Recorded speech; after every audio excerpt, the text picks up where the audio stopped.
Welcome to Lead and Follow, a podcast that explores how great collaboration actually happens. I'm your host, Sharna Fabiano, author of the book Lead and Follow, The Dance of Inspired Teamwork. And I'm pleased to bring you the latest research, insights, and learning methods to help you work together better with the people around you. I help founders, solopreneurs, and new leaders become great at collaborating because I've seen how much more becomes possible when people integrate their ideas, perspectives, and strengths in a practical way. To learn more about coaching with me and for a one-time discount on your first session, go to sharnafabiano.com/coaching and enter the promo code podcast. The link is in the show notes. And now, here's the episode. Today, I'm very pleased to welcome back to the podcast Chris Monö, an author and consultant based in Sweden, known for his innovative concepts of natural followership and collaborationship. He has spent nearly 2 decades exploring leadership and followership from a follower's perspective, and his new book is called Why We Follow: Natural Followership in a World Obsessed with Leadership.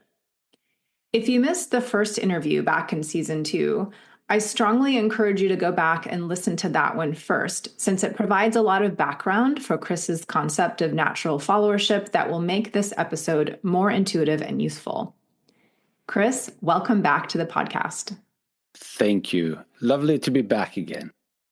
In the book, you make an important distinction between leader, follower, and decision maker, subordinate. So I thought we'd start there, and I wonder if you could just give us that distinction, why you think it's important to make the distinction. Well, to understand natural followership, we must, like you say, distinguish between 2 different types of relationships. One between leader and follower, and the other between decision maker and subordinate.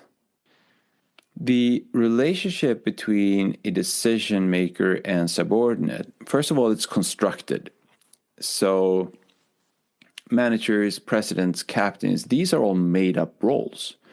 But we've agreed that whoever holds these positions will have certain power over others. So the decision maker is the one who sets the group's direction and then decides what the group will do, when it must be done, and in many cases, how it should be done. This means that as subordinates, we are, for the most part, expected to obey the decision maker. Also, the decision maker holds a role that is more or less permanent. So by that I mean, for example, you're a manager between 8 and 5 every Monday to Friday until you decide to do something else. And that's when you hand it over to someone else. Now, because this is a socially constructed relationship, it can look very different across cultures, genders, age, etc. So even neighboring countries like Sweden and Norway can have very different views on how the relationship between a decision maker and subordinate should look like. We often call decision makers leaders, but from a natural followership perspective, the relationship between leader and follower is vastly different.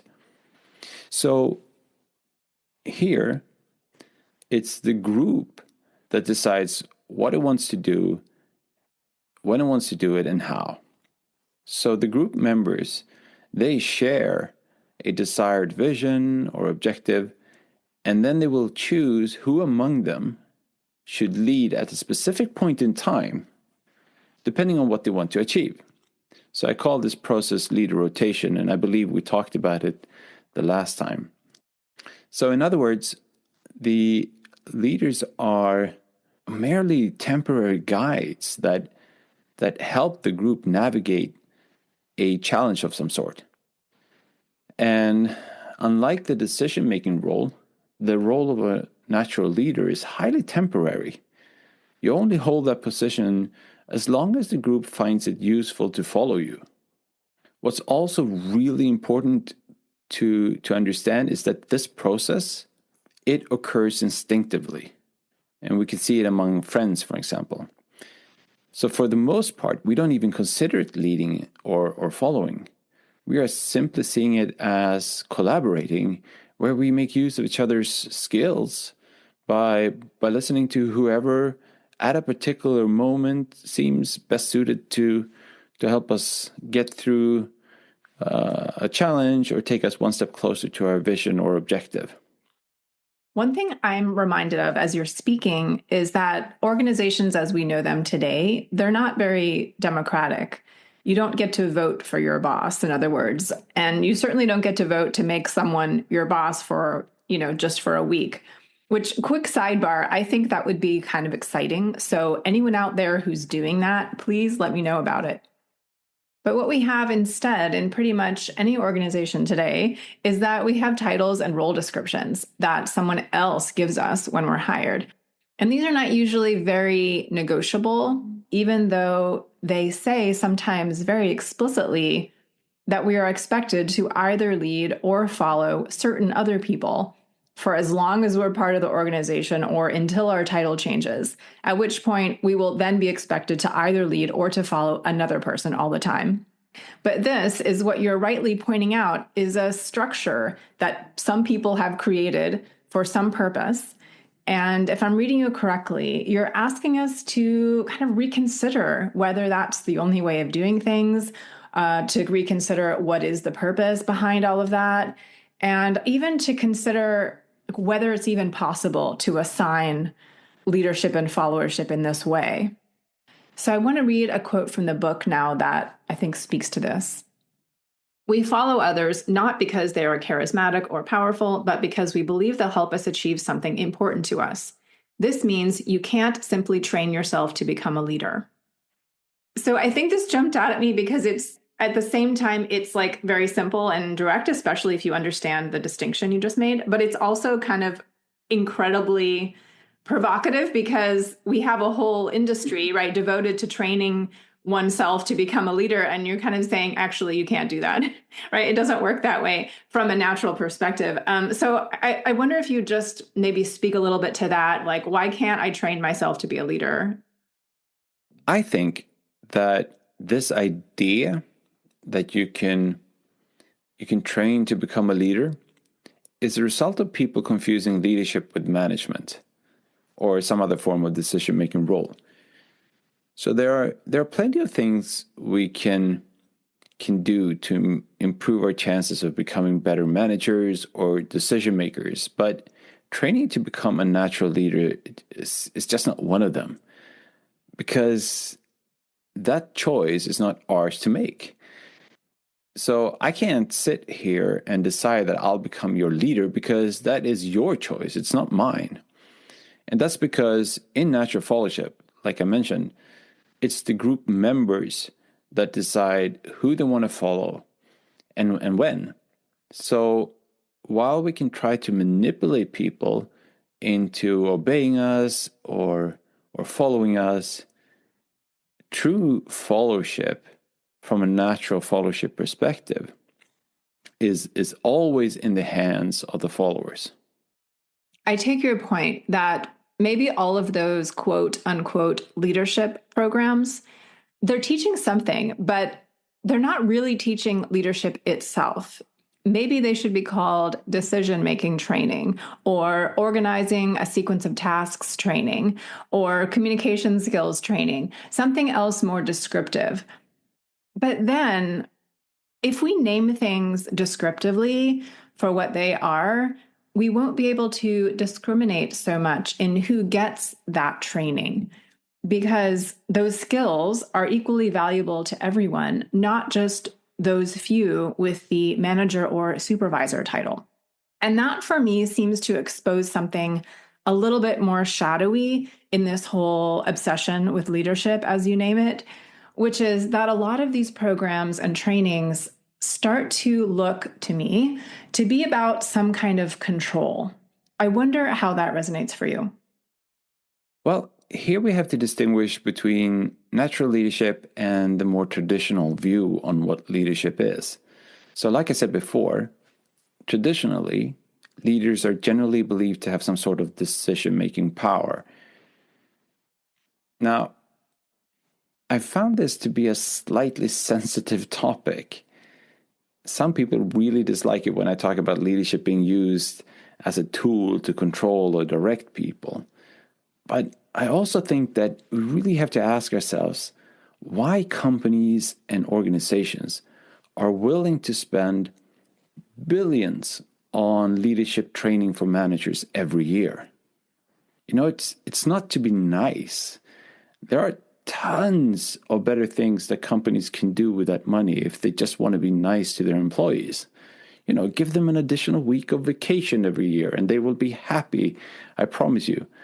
I think the reason companies and organizations spend all of this money on leadership is because they believe that turning managers into leaders will help them get the most out of their employees. In other words, they will be able to get employees to do what the management wants them to do. So yeah, I think when it comes to leadership training, a lot of it is about control of some sort. And I also believe that it's a lot of wasted money, to be honest. It would be far more cost effective to look at ways to encourage natural followership and collaborationship at work, because these processes are natural to us. So instead of us trying to construct environments where people have to sort of adapt to that structure, we should adapt our organization so they fit our natural tendencies. I want to read another quote from the book, which I really love, and I think it might be a bit provocative in another direction. And you're writing here about a bias we seem to have against human nature, or the idea that we're lazy and therefore we need this control, right? We need to impose some sort of quote unquote leadership. Again, I'm going to put it in quotes because, I think it is sort of about this idea of control in the guise of helping. Mm. So here's the quote. In the early 1900s, it was believed that human nature was an obstacle to development and productivity. I'm convinced it's the other way around. We humans are productive by nature. We're also engaged, inventive, determined, and curious. In other words, it's not our nature that's the problem, but our negative interpretation of it. I've come to find this really interesting over the years. For some reason, and I don't really understand why, we seem determined to create this negative image of ourselves. So there's this idea that people are lazy, and so they need someone to lead and control them at work. And we don't use the word control because it has a very negative sound to it. So we talk about leadership. And in my opinion, it's the other way around. We're extremely productive. Even when we're taking it easy, we watch TV or we play games or we do something. And a lot of people, when it comes to games, for example, a lot of people spend a great deal of time trying to solve puzzles or problems, etc. So it's not that we don't like doing things. It's not that we're lazy. And this idea that we're selfish, yeah, sometimes we're selfish, but that is balanced with this altruistic, generous side that we can see if we just want to see it. And so I use a few examples in the book, but it's really interesting how scholars can look at something happening. If, for example, something happens on a bus on your way to work, if no one reacts, someone is harassing another person. If no one reacts, it's because we're afraid and selfish and we try to protect ourselves. But the funny thing is, if someone does interact, then we still argue that it's for selfish reasons, just that individual who reacts is doing it because they want to fit in within the group. They want to be liked by other people. I've seen so many different arguments for it. And so looking at it from that perspective, I just find it really peculiar that no matter what we do, we try to see the worst in people. Yeah, you're reminding me of a kind of a core like coaching principle. And I wonder if this might be an interesting parallel. So the mind has the ability to see a thing, right? Like we take in information from the world, and then we interpret it, right? And we tell a story about it and we give it meaning, right? So I'm not saying anything earth-shattering, right? This is sort of what the mind does, right? We take in information from our environment, we give it meaning. But then we build like belief systems around it because we have such strong and automatic pattern recognition capabilities. This is like built-in organic technology of the brain. And we do it without thinking from a very early age. It's how we identify visually a tree is different from a car. And we also identify patterns about ourselves and other people. And often we pick up patterns of meaning in our lives that are not so helpful or that become outdated, like outdated software. And we need to upgrade it. And this is where the coaching comes in. So the coach's job, at least in the kind of coaching I do, is to help the client, first of all, see the unhelpful patterns and then change them into something better. And these are subjective evaluations, right? Unhelpful and better from the client's point of view, of course.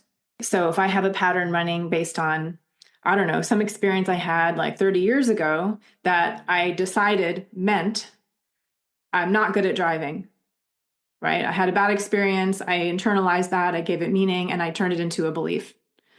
Then my whole life, I'm going to believe that. And I'm going to like not drive. I'm going to kind of be afraid. I'm going to be hesitant. I'm going to avoid it until my coach says, I notice there's a lot of stress around driving. Can you tell me what you are thinking about that? And I describe it and I say, I've always felt this way. And, this is what I believe. And here's what it makes me feel in my body, this kind of stress, this cringe. And then, my coach asks me, okay, well, what's your earliest memory of feeling that? Do you think that might be another possibility? Ideally, what would you like to feel or think about your driving? So these sorts of questions, right, to start the imagination process, going to loosen a little bit that belief system, that pattern. And I'm using a very superficial example here, but like these assumptions are incredibly deep, right? They can be very destructive. They could be very violent. They can be crippling. So once I loosen, though, that pattern, like, oh, maybe I don't have to live this way, right? Maybe there actually can be a different interpretation of that event, of that sensation. And then I can start to iterate like different possibilities. Maybe I could drive in my neighborhood. Maybe I could trust myself to, make decisions about turning left or right. So I know I'm using this like kind of silly example, but it reminded me of what you're saying because I think there's like a global kind of pathological pattern going here where we judge ourselves and others as bad, right? As like the human nature is negative, and then we see that everywhere. As you're saying, you look for the thing and you see the thing, right? And it's the same. Like if I look for red cars outside, I see red cars everywhere. I don't see the blue ones and the white ones. Only we say, oh, there's a need for leadership here, and that's all we see, and we interpret. If there's a conflict within a group, then you need to solve it with leadership. If there's a group that's not performing, you look at the manager and you say, okay, maybe we need to send this person to a leadership training, or they need to a favorite not quote, but a favorite statement is, we need stronger leadership. And what the heck does that mean? I have no idea what that means, because first of all, what do we mean by stronger, and what do we mean by leadership in this case? People have such different interpretations of it, but we all agree that, okay, we need stronger leadership. And when in fact, it might just be that the people in that group are not collaborating, or their interests are somewhere else, or the decisions that the company has taken just aren't good. They're just not motivating the employees to feel engaged. But we don't look at that. We don't look at how we set up our organizations in a way that actually obstruct collaboration rather than encourage it. We don't see those things because we're so in tune with this leadership mantra that if there's a problem, the leadership is the issue you're going to look at. So it's exactly the one, I see a red car and then I see a red car everywhere, if that's what I'm looking for. Chris, especially after reading your book recently, now every time I see or hear that phrase, we need stronger leadership, It really seems odd to me. It's almost as if the headline may as well be fix the problems or make everything better, which is equally vague, but at least it's not confusing. There's this really interesting, like beginning of this year, Magdalena Andersson, former Swedish prime minister, was giving a speech about the problem with eroding democracy, and her solution to that problem was stronger leadership. It wasn't, we need a stronger democracy, or we need to improve followership. It was stronger leadership, which to me was very bizarre. And the concept of stronger leadership is used very much by authoritarian decision makers who sort of use that term to justify authoritarian behavior. So I think there's a need to step back and just look at what's going on from an objective perspective. Because I think I know, and trust me, I've done this for so many years. A lot of people get very upset when you talk about leadership being a tool to control or tool to manipulate. I don't know if it's a matter of being associated. People don't want to be associated with a person who's trying to control others. So, and I genuinely think that people don't want to control. There are a few people who do, but most people just want a group to work. And so if that's our mindset, then let's look at what really makes a group work. And that's a group with a shared objective who's working together to achieve a goal. That's when you have a group like that, you don't need someone to guide them. Yeah, beautiful. I think that's a great segue. And before I ask my next question, I want to throw down a little challenge to listeners because I've been wanting to play this game myself for a while. So if you'd like to play it with me, please reach out. I am curious to go through all the literature, all the programs or memes that you have around you and replace the word leadership with something else that's more accurate or more specific. So whenever you see, we need stronger leadership or we need something leadership, I'm like, okay, so what does that mean to you in this context? And just write out exactly what you think, is needed. That I think I'd be really curious to hear, what the array of possibilities might be if we just are not allowed to say that word. I hope they share with you and that you share with me.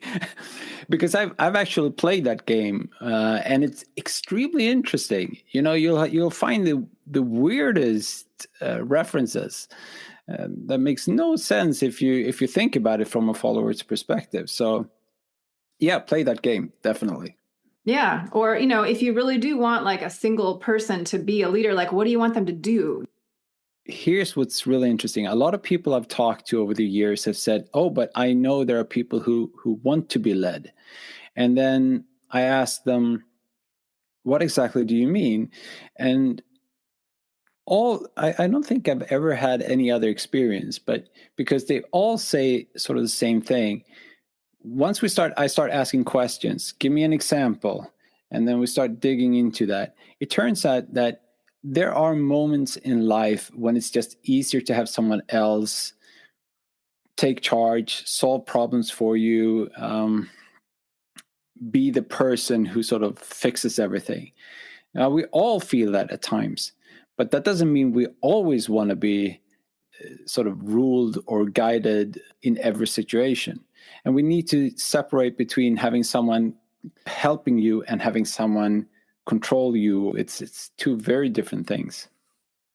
Yeah, and I think the temporary nature of that relationship is really key because, of course, we all lead and follow each other. That's the name of the podcast. And I do firmly believe that all human relationships are lead and follow relationships.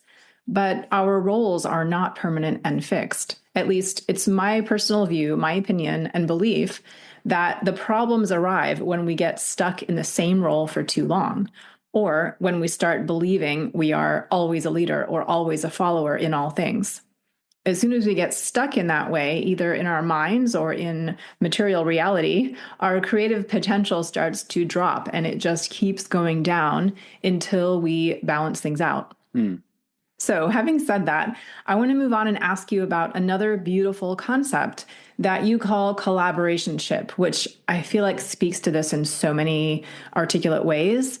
And if I'm reading you correctly, this is what happens when groups are working well, which at the end of the day, I think is what most of us want. We just want the group to work well. So, could you describe this concept of collaborationship and what natural followership has to do with it? We often talk about leadership as if that's the ends, not the means to an end. And when it comes to natural leadership and followership, when I've looked at how groups interact, and you'll notice this among friends, what is key to the group is achieving what they set out to do. So when we lead and follow in a natural environment, it's because we as a group want to achieve something, and then we make use of each other's differences to get there. So collaborationship is the process where we use each other's differences. We try to build synergies in order to maximize our chances of reaching our shared goal or objective. And so we can collaborate and we can work together without having a shared goal, for an example. That's not collaborationship. Collaborationship is built on the fact that a group shares the same objective and they want to get there. Sometimes we do it objectively. So I know that you're good at something and then I will follow you because it makes sense that you guide us through something that you're really good at. And so we use this idea of rotating leadership where we follow different people depending on what we want to achieve. And so the collaborationship is that's sort of our objective, to build that power. And we do it instinctively. Like I said in the beginning, this is why it's important to differentiate between a leader-follower relationship and one of decision-maker-subordinate, because the decision-subordinate relationship is a structure that we've built, while this natural leader and follower relationship is something that appears when we're trying to succeed together. Chris, I'm not sure how to ask this question, but I'm going to give it a try anyway. I hear you saying that collaborationship is a process that emerges naturally, that it's the group that chooses a temporary leader for a specific purpose. And I'm also aware that in this moment of our shared reality, almost all organizations have let's call it a semi-permanent hierarchical structure. Are the two just fundamentally incompatible? Do we need to imagine whole new structures of living and working together? Or can we set up collaborationship within an existing hierarchical structure? I know these are big questions, but I just wonder how you might counsel listeners to begin thinking about this creative tension, so to speak. No, that's a very good question. And yes, I believe it's possible to sort of set up that structure in a hierarchy. It's a lot more difficult in a way, in one way, because we also need to remember that we're primed from a very young age to function in a hierarchy. Everything is sort of set up in a hierarchical structure. I've had this discussion with a few people that believe I'm saying, let's just remove hierarchies because then people will automatically produce great results. And that's not actually true, because hierarchy is a structure. And if we remove it, we have to replace it with something else. We have to replace it with a different type of structure. So in order to do that, we need to look at how do we best organize ourselves in a way that facilitates collaborationship. And I don't have a good answer in this case, because there are so many aspects to take into consideration. What kind of business are we looking at, or what kind of hierarchical structure are we looking at? How many people are involved? Who are the people involved? There are so many factors here. And that's why I'm saying that natural followership is not a blueprint. It's an understanding of how we function in a natural setting. And what I'm hoping to do is getting more people to understand how natural leadership and followership works and how collaborationship works, and then try to apply it to their own business or their own community or organization. And we need to be flexible here and need to test. And what I've noticed is that it's really hard for people in a hierarchical structure to just move from one structure to another, because there's so many things at work that we've learned along the way. If there's a problem, then I turn to the manager. Actually, a good friend of mine, and she pointed out something that I hadn't thought about. But if you look at policies, they often said if there's a problem, do A. If that doesn't work, do B. If A and B doesn't work, then go to your manager. Full stop. So what's the manager supposed to do? It doesn't say in these policies. So, but we have these things that are learned and we just do them.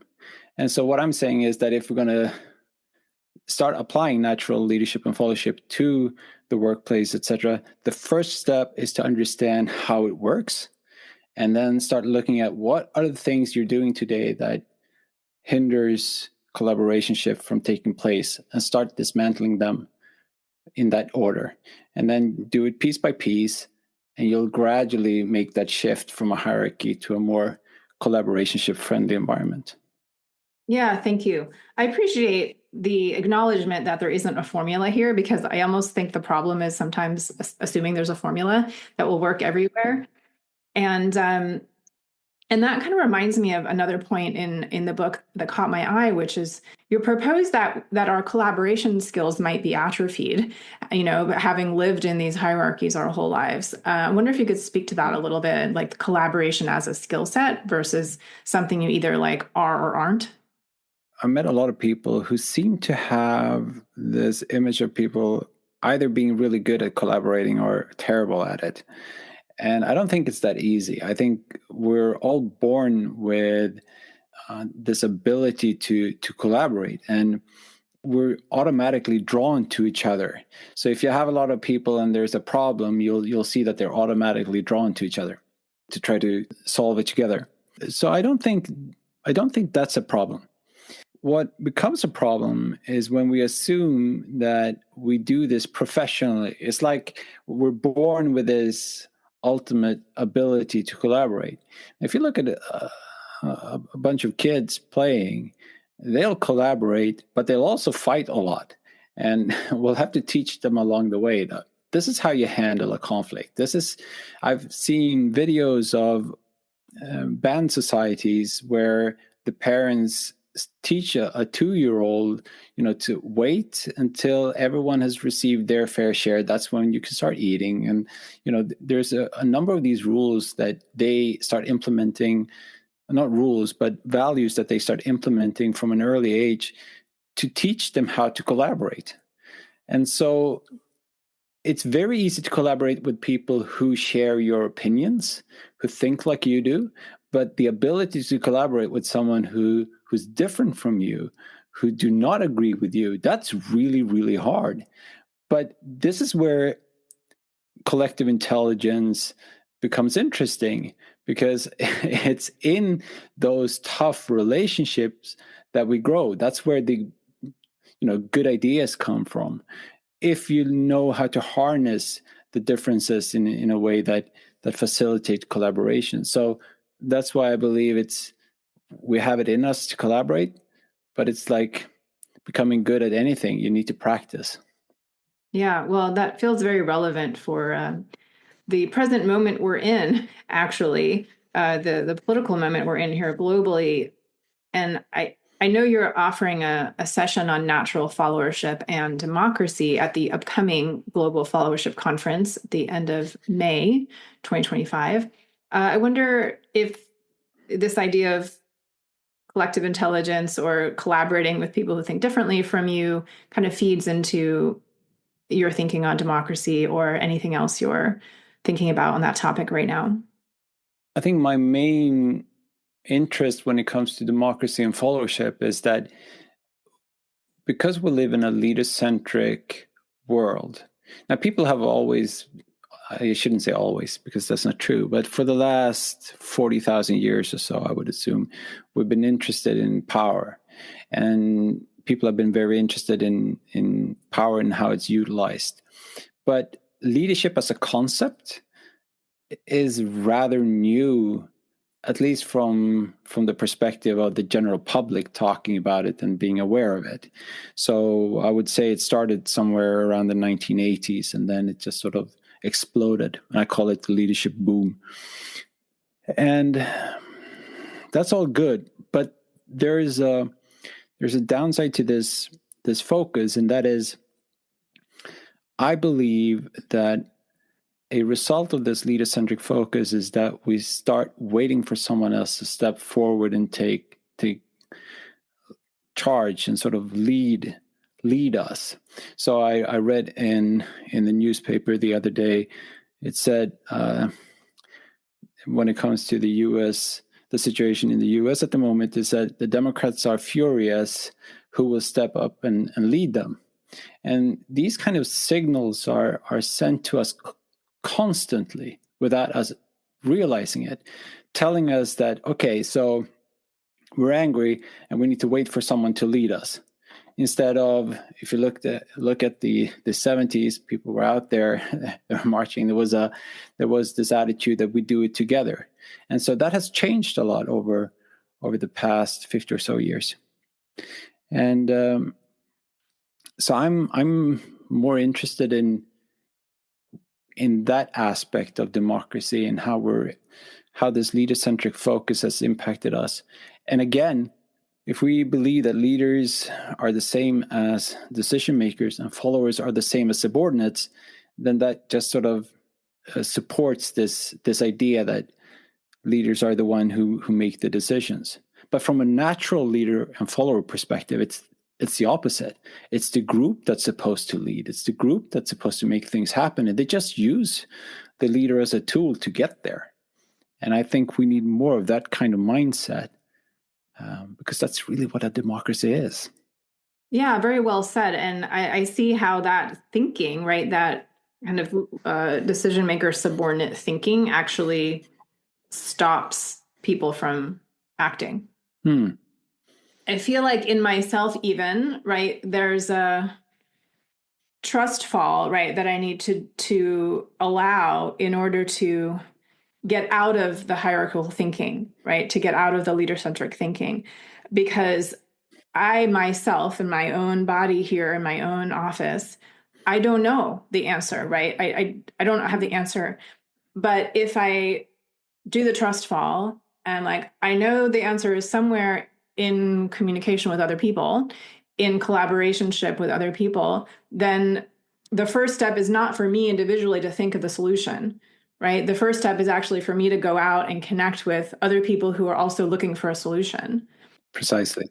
And to trust that that will then bring us to a solution, which then maybe will identify a leader somewhere to help us get to that solution. But that's really different, right? And there's a huge emotional step, I feel like, even in myself, that I have to take because there's so much fear or desire to have the solution already. Yeah, and I think that's where the conflict comes in, because we have this idea that if I step forward and do something, I can only do that if I have an answer. And I think that's a challenge with this natural leadership followership relationship, because it says, okay, so the Democrats are angry. If they want to change, they need to step forward.